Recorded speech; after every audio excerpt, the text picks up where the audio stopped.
Here is a 1964 Philco AM FM radio, and it looks like the model number is N942 I think that's the model number tag that came off there. This had a variety of different problems, and the first one was that the FM reception was just not very good. It was very weak, and two stations would come in here and then they'd start repeating further down the dial. You couldn't get really any reception from 88 to 103 megahertz. So let's take a look at what I did with this.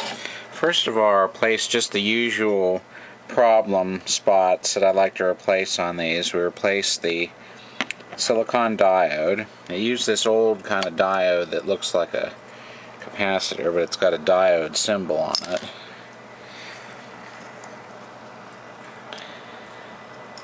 Let's see here.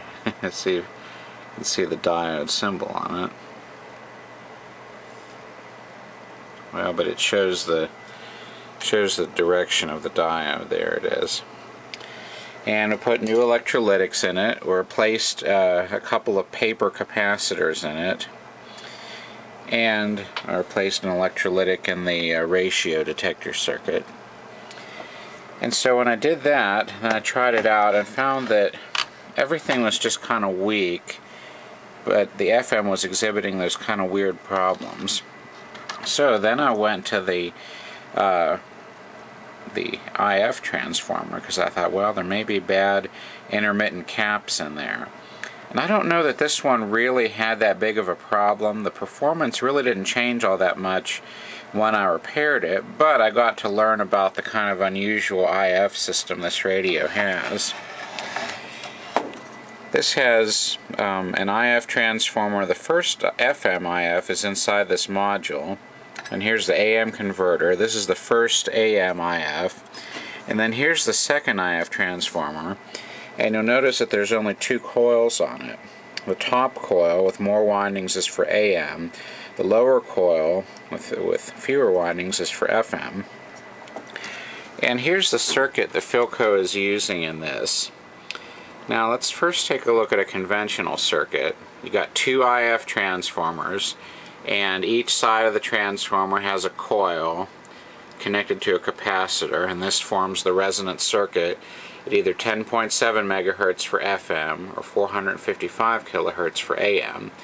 And when it's in the FM mode, the signals just pass through the AM side of it unaffected, and vice versa. Like if it's in AM, the signal just sort of goes right through here without anything going on. But then each coil and capacitor group is resonant at the desired frequency. And that's the conventional system. The Philco uses a cheapified, simplified system where it only has two coils total enclosed in one can, so you save the cost of a whole IF can. And it's got just one mica cap on the 22 picofarad for FM, which is the lower coil, and then another coil for AM. So it only has this side of the circuit in it. And you still get a resonant frequency effect due to the coil-capacitor combination, but it doesn't use transformer coupling to get the signal into the next stage. It just uses a capacitor.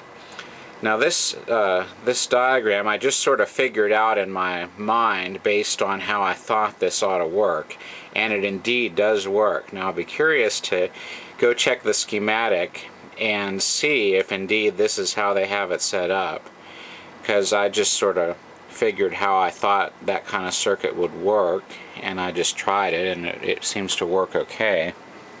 But I'll double check it just to be sure.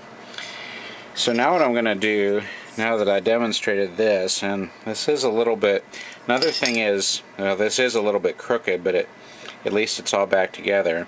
The way this works, the way this goes together, is these clips. There's one clip here and one at the bottom. These hold these plastic supports onto this coil form. And the coil form itself is deeper than usual in these. What I had to do is to drill out the rivet, but in order to get all the bad mica out of there, the old mica, and the rivet, I had to remove these clips, pull these side pieces off, and carefully hold this coil form while I pulled out the old mica and the rivet, because this taller coil form doesn't give you enough clearance to remove the old stuff without taking it all apart. But luckily they provided a means to easily disassemble it, but I just had to be real careful because this old plastic can get brittle. And so I did all that, put in new caps, and that way I'm sure that there's not a problem in this circuit. One problem I did encounter, though, was that the coil slug broke for the AM side when I was trying to turn it. I think it might have gotten jammed in there somehow, and I tried to turn it, and it just sort of stripped out the hexagonal thing in it. So I had to break the pieces out of there very carefully and then put in a new coil slug. But finally I did get it to work. So I'm going to put this thing back on and see if I can get it lined up the way it should be. And there we go. It's all the way on now. And this does have to be on. If you don't have it on, you'll get a feedback loop just through coupling through the air from the tubes into the coil. So this has to be on for it to work right. Okay, now let's see, we're ready to do a test. Another thing in this module I found before I demonstrate it was there's a problem with this oscillator coil, this coil here. And it's just a coil of magnet wire with a little piece of rubber holding a coil slug in there. And that coil slug apparently was causing a short or something, because when I adjusted it I was able to restore pretty good performance to it. But it's kind of a hokey system. It's not a real durable setup. I don't know why they just didn't use a real coil form on that.